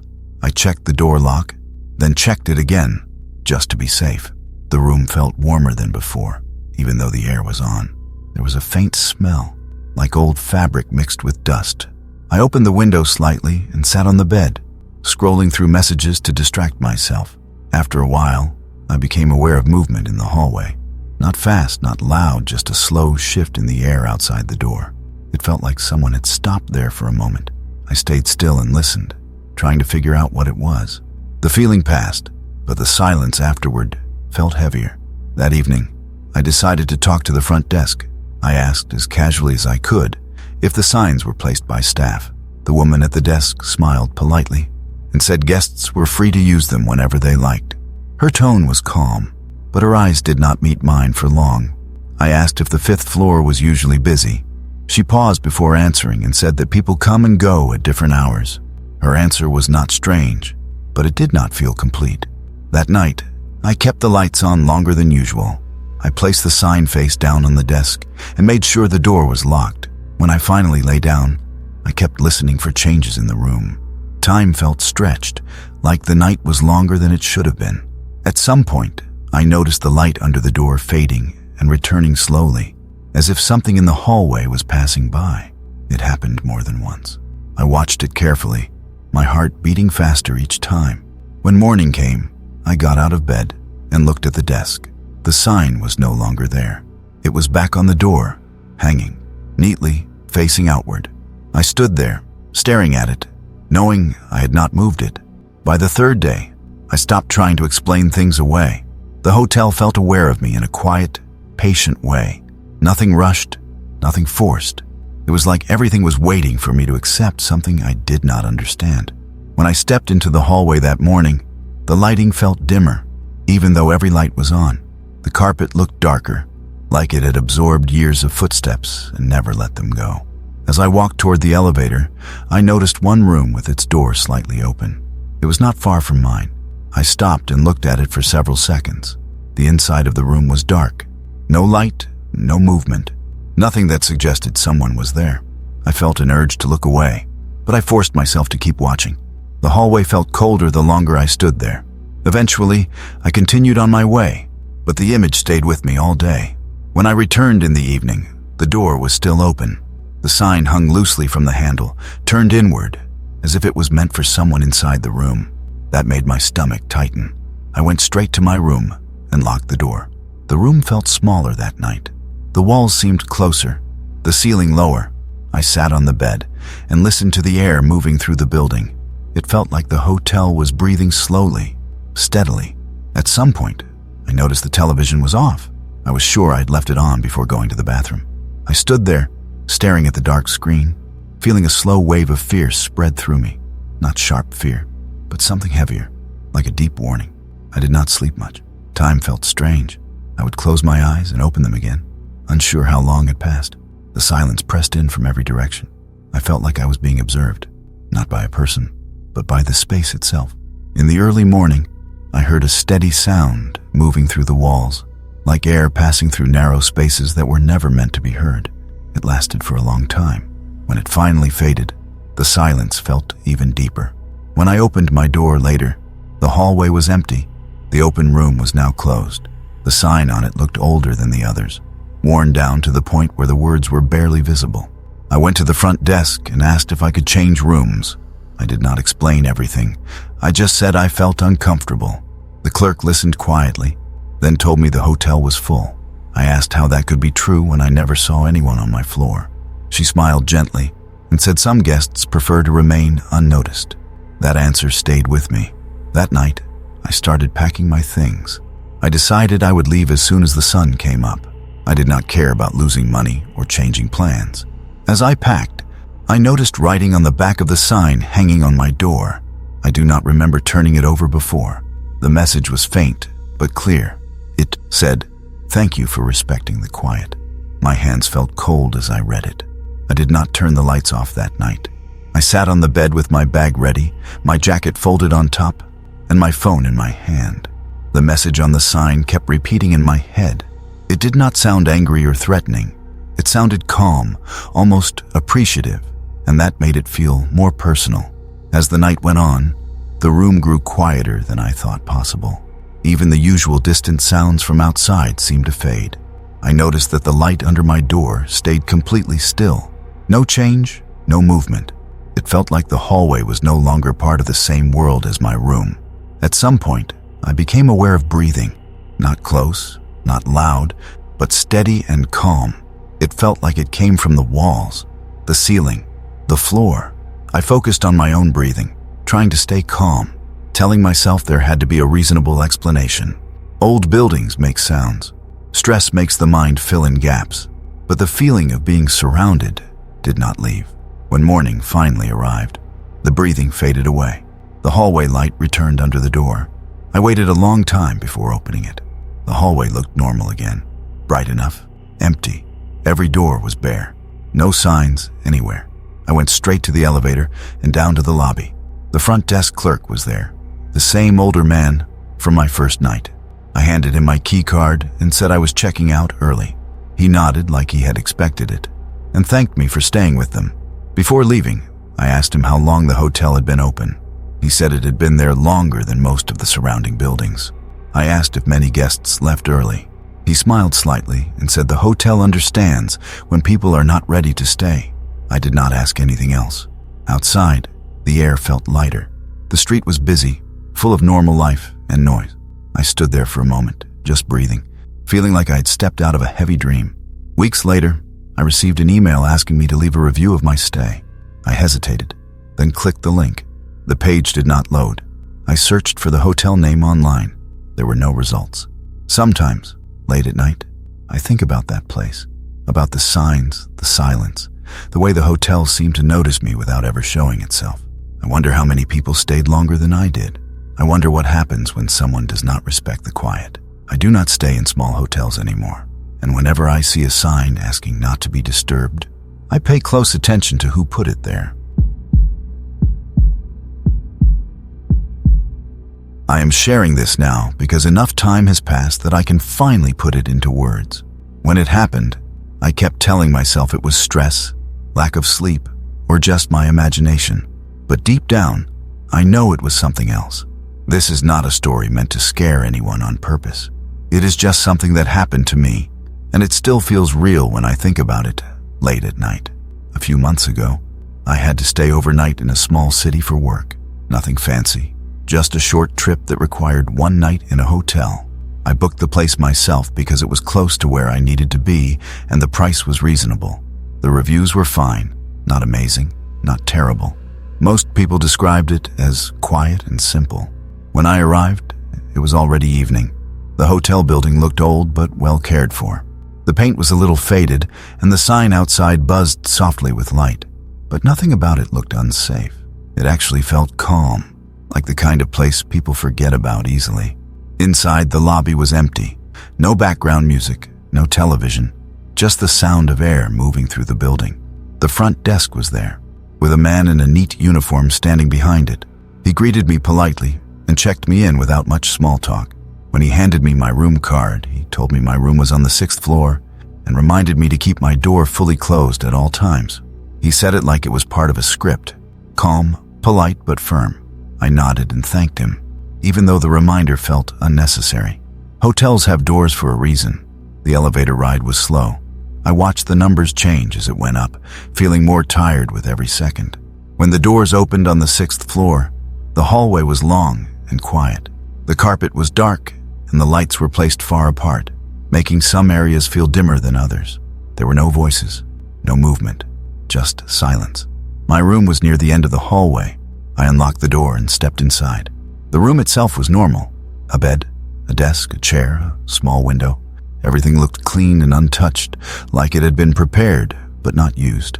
The air smelled faintly of cleaning products and something older that I could not identify. I placed my bag down and sat on the bed for a moment. The silence stood out the most. Even at night, hotels usually have small sounds, but this place felt sealed off from the outside world. That night, I went to sleep without any real problems. I woke up once, but I did not know why. The room felt the same, just quiet. I assumed my body was adjusting to a new place and went back to sleep. In the morning, when I opened the door to leave, I noticed something hanging from the handle, a sign asking not to be disturbed. I stood there staring at it, knowing with complete certainty that I did not put it there. I stared at the sign for a long time before taking it off the door. It was clean and stiff, like it had just been printed, not something that had been hanging there for days. I carried it inside and placed it on the desk, making sure it was flat and easy to see. I wanted to be certain it would not move without me noticing. The hallway felt different as I walked toward the elevator. The lights were on, but the space between them felt heavy. I noticed that several other rooms had the same sign hanging from their doors. Some of them looked older, with bent edges and faded words. I did not see anyone leave their rooms or hear any voices. It was like the floor was waiting. Down in the lobby, A few guests were eating breakfast quietly. The normal sounds helped ease my mind. I told myself I was overthinking things. Hotels are strange places. People come and go. Staff make mistakes. When I returned that afternoon, the sign was still on my desk, exactly where I left it. That made me feel better, at least for a moment. I locked the door and sat down to rest. After some time, I became aware of a change in the room. The air felt warmer, heavier. The silence felt thicker, like it was pressing in from all sides. I sat still and listened. From outside the door, I sensed movement in the hallway. Not rushing, not loud, just slow and deliberate, like someone taking their time. I stayed where I was until the feeling passed. That evening, I went to the front desk and casually asked if staff placed the signs on doors. The woman behind the desk smiled politely and said guests were free to use them whenever they wanted. Her voice was calm, but she avoided looking at me for too long. I asked if the 6th floor was usually busy. She paused before answering and said that the hotel often had quiet guests. Her response felt carefully chosen. That night, I kept the lights on longer than usual. I placed the sign face down on the desk and double-checked the door. When I finally lay down, I paid close attention to the room. Time felt stretched, like the night was moving slowly. At some point, I noticed the light under the door changing. It faded, then returned, then faded again, as if something in the hallway was passing by. I watched it until it stopped. When I woke up in the morning, the first thing I did was look at the desk. The sign was gone. It was back on the door, hanging neatly, facing the hallway. I felt a slow wave of fear spread through me as I realized I had not touched it. By the 3rd day, I stopped trying to explain things in a calm, logical way. The hotel no longer felt like a temporary place to sleep. It felt aware of me, like it had noticed my presence and was quietly reacting to it. When I stepped into the hallway that morning, something felt wrong immediately. The lights were on, but they seemed weaker than before. The carpet looked darker, almost dull, like it had absorbed years of use. As I walked toward the elevator, I noticed one room a few doors away, with its door slightly open. It stayed that way the entire time I stood there. I did not hear anything from inside. No voices, no television, nothing that suggested someone was staying there. The room looked dark, deeper than it should have been, like the light from the hallway refused to enter. I felt uncomfortable staring, but I also felt like I should not look away too quickly. Eventually, I forced myself to move on. When I returned that evening, the door was still open. The sign hung loosely from the handle, turned inward, as if it was meant for whoever was inside the room. My stomach tightened when I saw it. I went straight to my room and closed the door carefully behind me. Inside, the room felt smaller. The walls felt closer, the ceiling lower. I sat on the bed and listened. The building felt quiet in a deep, unnatural way, like all the usual sounds had been removed. At some point, I realized the television was off. I was sure I had left it on earlier. I stood there for a moment, staring at the dark screen, feeling a slow fear spread through me. Not panic, just a steady sense that something was wrong. Sleep did not come easily. Time felt strange, stretched out. I would close my eyes and open them again, unsure how long had passed. The silence felt heavy, like it was pressing against my ears. In the early morning hours, I became aware of a steady sound moving through the walls. It was not loud, but it was constant, like air passing through narrow spaces that were never meant to be noticed. It went on for a long time. When it finally faded, the quiet felt even worse. When I opened my door later, the hallway was empty. The open room was now closed. The sign on it looked older than the others, faded and worn, as if it had been there for years. I went down to the front desk and asked if I could change rooms. I did not explain everything. I just said I felt uncomfortable. The clerk listened calmly and told me the hotel was fully booked. I asked how that could be true when I never saw anyone on my floor. She smiled politely and said some guests prefer to remain unseen. That answer stayed with me the rest of the day. That night, I started packing my things, planning to leave as soon as morning came. As I packed, I noticed something written on the back of the sign hanging on my door. I was sure I had never turned it over before. The message was faint, but clear. It said, "Thank you for keeping things quiet." My hands felt cold as I read it. I did not sleep after reading that message. I sat on the bed with my bag packed, my jacket folded neatly on top, and my phone in my hand. The words on the sign kept repeating in my head. They did not feel threatening. They felt calm, almost kind, and that somehow made them more unsettling. As the night went on, the room grew quieter than I thought possible. Even the distant sounds from outside seemed to disappear. I noticed the light under the door stayed completely still. No change at all. It felt like the hallway had stopped existing. After a while, I became aware of breathing. It was not loud and not close, but steady and calm. It felt like it came from the walls, the ceiling, and the floor all at once. I focused on my own breathing, trying to stay calm, telling myself there had to be a simple explanation. Old buildings make strange sounds. Tired minds imagine things. But the feeling of being surrounded did not fade. When morning finally came, the breathing was gone. Light returned under the door. I waited a long time before opening it. The hallway looked normal again. Bright enough. Empty. There were no signs on any of the doors. I went straight to the elevator and down to the lobby. The front desk was quiet. The same man from my first night stood there. I handed him the key card and said I was checking out early. He nodded like he expected it and thanked me politely. Before I left, I asked how long the hotel had been open. He smiled slightly and said it had been there longer than people remembered. I asked if guests often left early. He said the hotel understands when someone is not ready to stay. I did not ask anything else. Outside, the air felt lighter. The street was busy and loud, full of normal life. I stood there for a moment, just breathing, feeling like I had stepped out of something heavy. A few weeks later, I received an email asking me to leave a review. I hesitated, then clicked the link. The page did not exist. I searched for the hotel name online. There was nothing. No listing, no address, no trace. Sometimes, late at night, I still think about that place, about the silence, about the signs, about the message thanking me for keeping quiet. I wonder what happens to people who stay longer. And I know one thing for sure. If I ever see a sign asking not to be disturbed, I will make sure I am the one who puts it there. I do not usually write things like this, but some experiences sit in your head for too long, especially late at night. This is one of those things. I am not trying to make it dramatic. I am just telling it the way it happened to me, the way I remember it. This happened when I had to travel alone for work. It was supposed to be simple. One night in a hotel, a meeting the next day, then back home. I booked the hotel myself because it was close to the office I needed to visit. The pictures online looked fine. Plain rooms, nothing fancy, but clean and quiet. The reviews mostly said the same thing. Calm, affordable, and good for short stays. When I arrived, it was already dark. The hotel building stood a little apart from the others on the street. It was tall and narrow, with windows that reflected the street lights in a dull way. The sign outside was lit, but the light looked tired, like it had been shining for too many years, without rest. Inside, the lobby was quiet. Not peaceful quiet, just empty.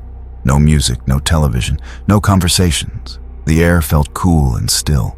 A man stood behind the front desk. He was polite, spoke softly, and did everything slowly, like there was no reason to rush. He gave me my room card and told me my room was on the 8th floor.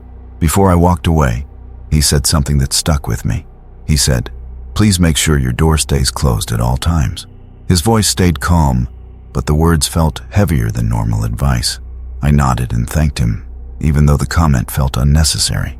The elevator ride felt longer than it should have. The mirror inside showed my reflection under dim lighting, and I remember thinking I looked more tired than I felt. When the doors opened on the 8th floor, the hallway stretched out in both directions. The carpet was dark, and the lights were spaced far apart, leaving soft shadows between them. There were no sounds, no voices, no movement. My room was near the end of the hallway. I unlocked the door and stepped inside. The room was simple. A bed, a desk, a chair, a wardrobe, and a window facing another building. Everything was clean and neatly arranged. The air smelled like cleaning supplies mixed with something old, like fabric that had been used for years. I set my bag down and sat on the bed for a moment. The silence stood out again. Even hotels usually have some background noise, but this place felt sealed off. That night, I slept without trouble at first. I woke up once, but I did not know why. Nothing was moving. Nothing looked different. The room just felt quiet in a way that made it hard to relax. Eventually, I fell back asleep. In the morning, I grabbed my bag and opened the door to leave. That was when I saw the sign hanging from my door handle. It was a sign asking not to be disturbed. I stood there, staring at it, knowing for sure that I did not put it there. I stood in the hallway for a while, holding the sign in my hand. I tried to think of a reasonable explanation. Maybe housekeeping placed it by mistake.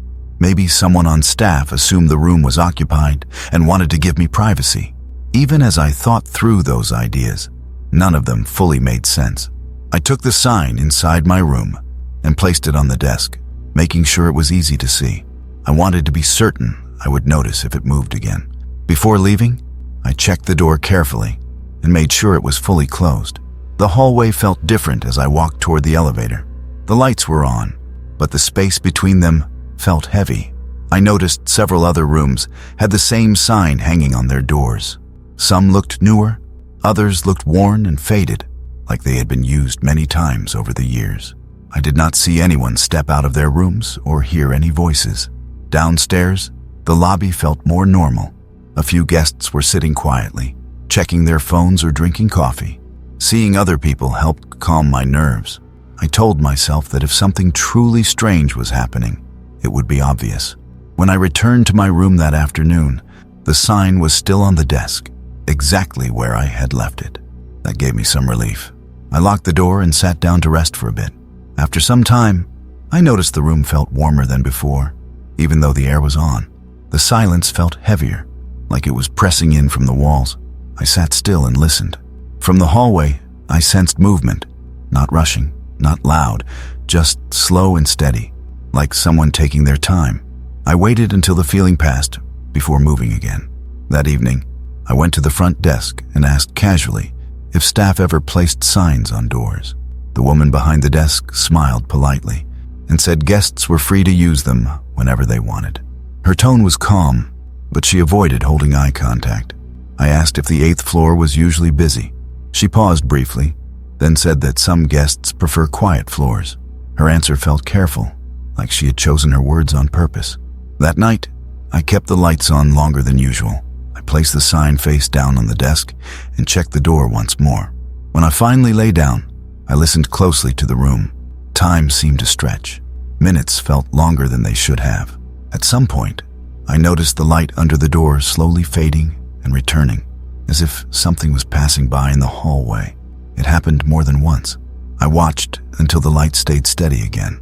When morning came, I got out of bed and looked at the desk. The sign was gone. It was back on the door, hanging neatly, facing outward. My chest felt tight as I realized I had not moved it. By the third day, I felt worn down in a quiet way.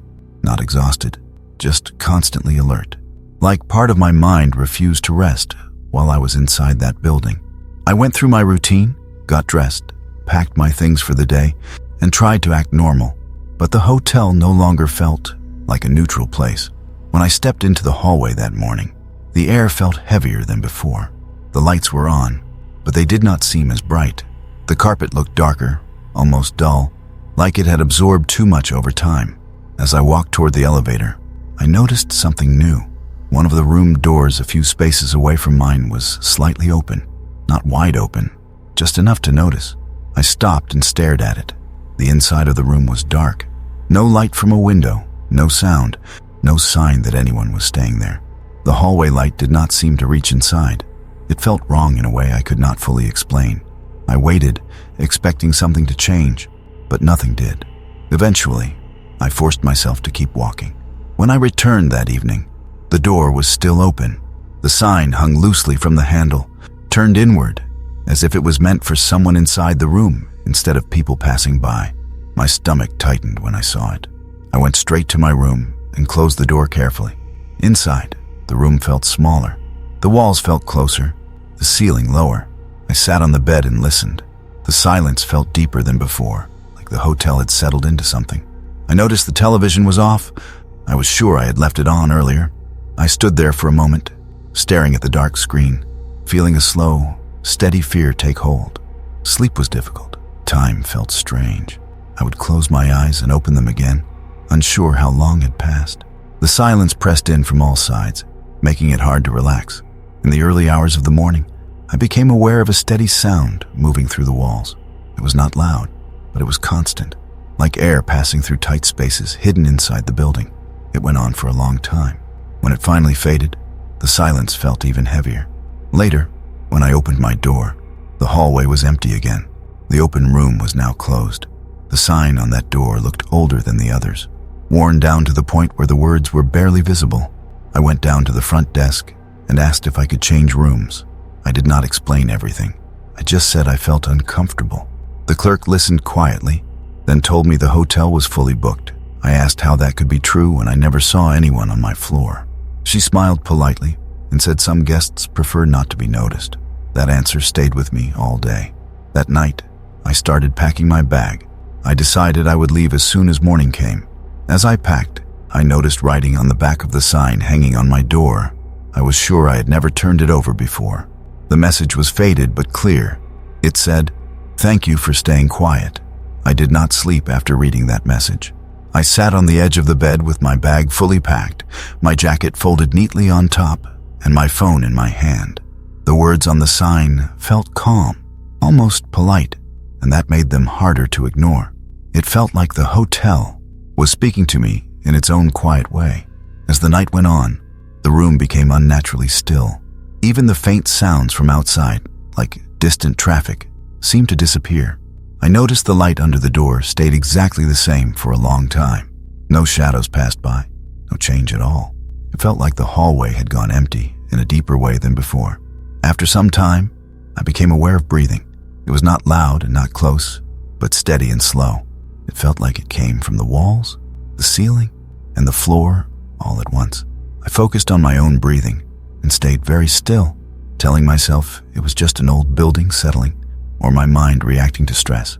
But the feeling of being surrounded did not fade.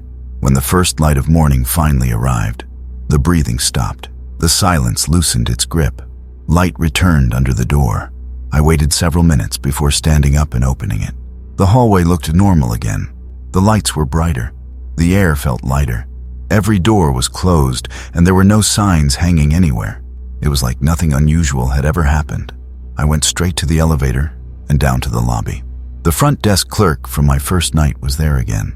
I handed him the key card and said I was checking out early. He nodded calmly and thanked me for staying. Before I left, I asked how long the hotel had been there.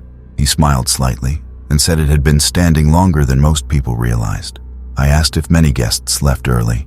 He said the hotel understands when someone is not ready to stay. Outside, the noise of the street felt overwhelming, but comforting. Cars passed by. People talked. Life felt normal again. I stood there for a moment, breathing deeply, feeling like I had stepped out of something heavy. A few weeks later, I received an email asking me to leave a review of my stay. I clicked the link out of curiosity. The page did not exist. I searched for the hotel online.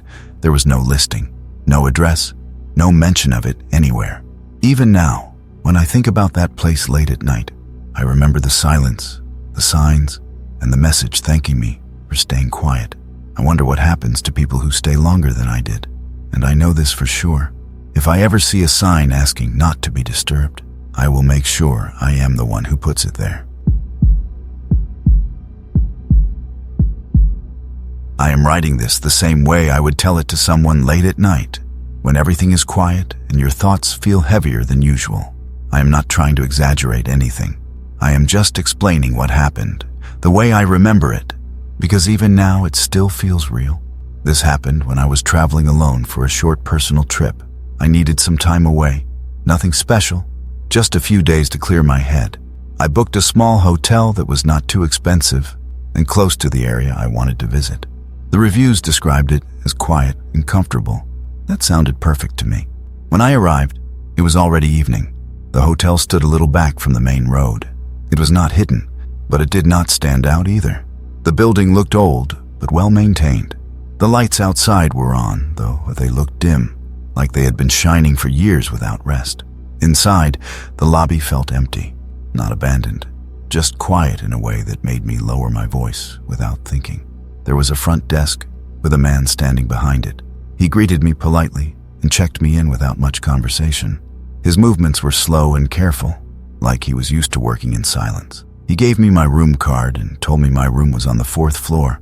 Before I walked away, he added something that stayed with me. He said, "Please make sure your door stays fully closed." His tone was calm, but the way he said it made it feel more important than normal advice. I nodded and thanked him. The elevator ride felt longer than expected. The numbers lit up one by one, and the mirror inside reflected my face under soft lighting. I remember thinking I looked more tired than I should have. When the doors opened on the 4th floor, the hallway stretched out in both directions. The carpet was dark, and the lights were placed far apart, leaving areas that felt dim, even though everything was turned on. I did not see anyone else. My room was near the end of the hallway. I unlocked the door and stepped inside. The room was simple: a bed, a desk, a chair, a small wardrobe, and a window facing another building. Everything looked clean and untouched. The air smelled like cleaning products mixed with something old, like fabric that had been there for a long time. I placed my bag down and sat on the bed. What stood out most was the silence. Hotels usually have small sounds, but this place felt sealed off, like the outside world had been muted. That night, I went to sleep without much trouble.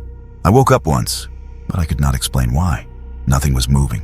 Nothing had changed. The room just felt too quiet. Eventually, I fell back asleep. In the morning, I grabbed my bag and opened the door to leave. That was when I saw the sign hanging from my door handle. It was a sign asking not to be disturbed. I stood there staring at it, knowing for sure that I did not put it there. I stood there longer than I should have, holding the sign in my hand and trying to stay calm. I told myself there had to be a simple explanation. Maybe someone from housekeeping assumed the room was still occupied. Maybe they made a mistake. Even so, the feeling that settled in my chest did not go away. I brought the sign inside and placed it on the desk, right in the center, so I would notice if it moved. Before leaving the room, I checked the door carefully and made sure it was fully closed.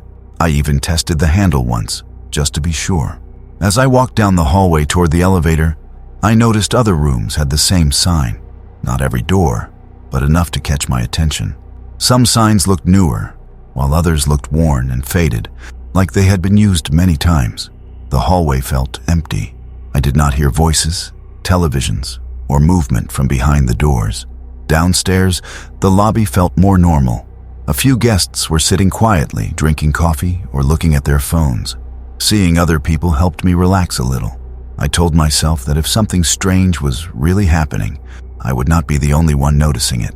When I returned to the hotel later that afternoon, the sign was still on the desk, exactly where I'd left it. That gave me some relief. I locked the door and sat on the bed to rest.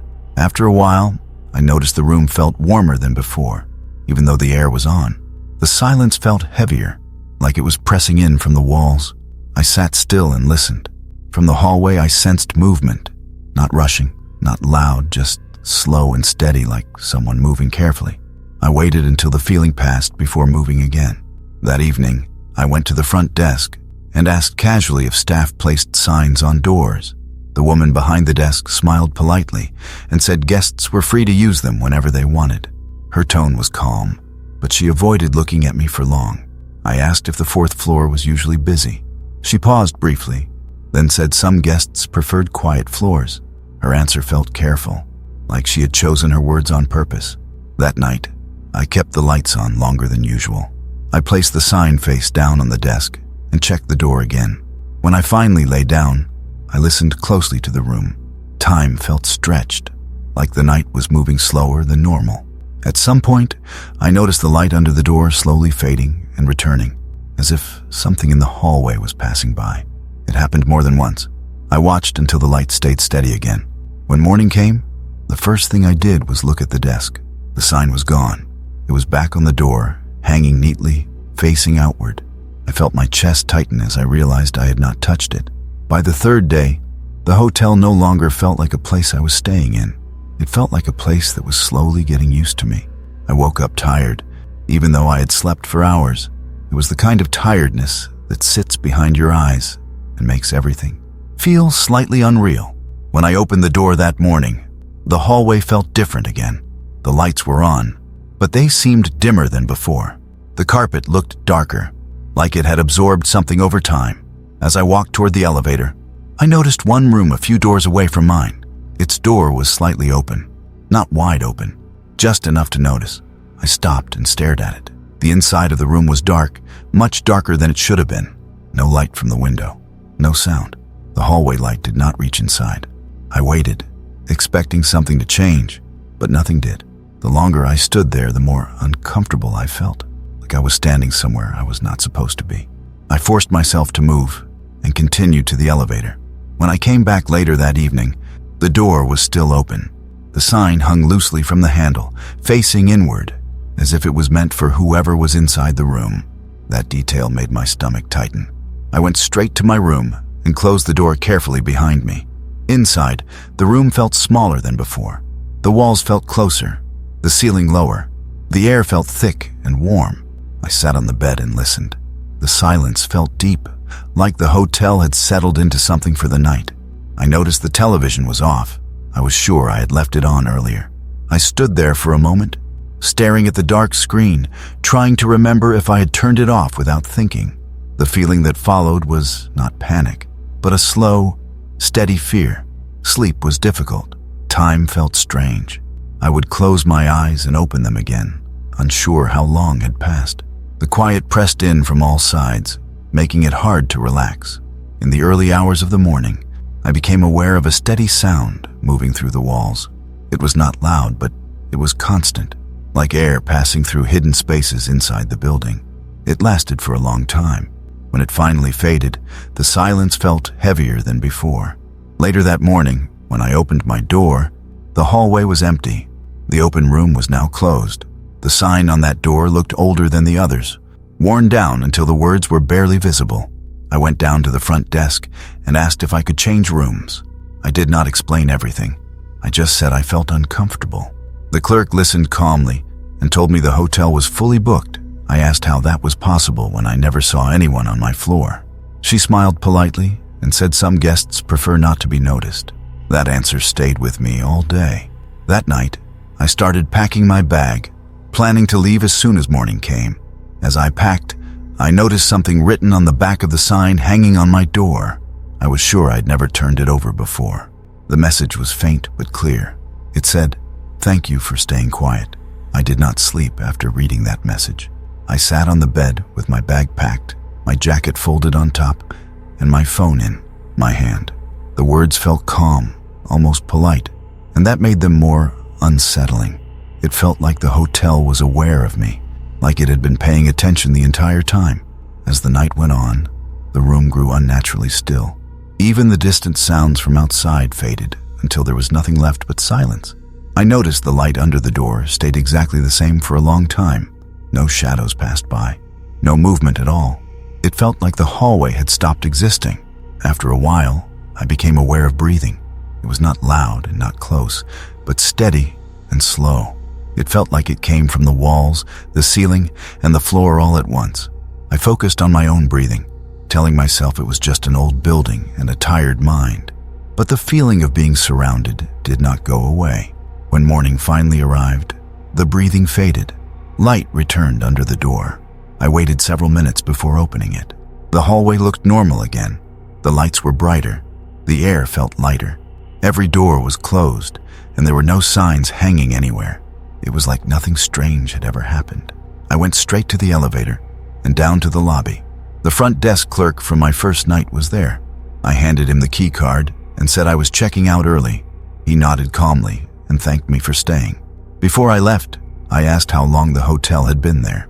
He smiled slightly and said it had been standing longer than most people realized. I asked if guests often left early. He said the hotel understands when someone is not ready to stay. Outside, the noise of the street felt overwhelming but comforting. Cars passed by. People talked. Life felt normal again. I stood there for a moment, breathing deeply, feeling like I had stepped out of something heavy. A few weeks later, I received an email asking me to leave a review. Out of curiosity, I clicked the link. The page did not exist. I searched for the hotel online. There was no listing, no address, no trace of it anywhere. Even now, late at night, I still think about that place, about the silence, about the signs, about the message thanking me for staying quiet. I wonder what happens to people who stay longer than I did. And I know one thing for sure. If I ever see a sign asking not to be disturbed, I will make sure I am the one who puts it there.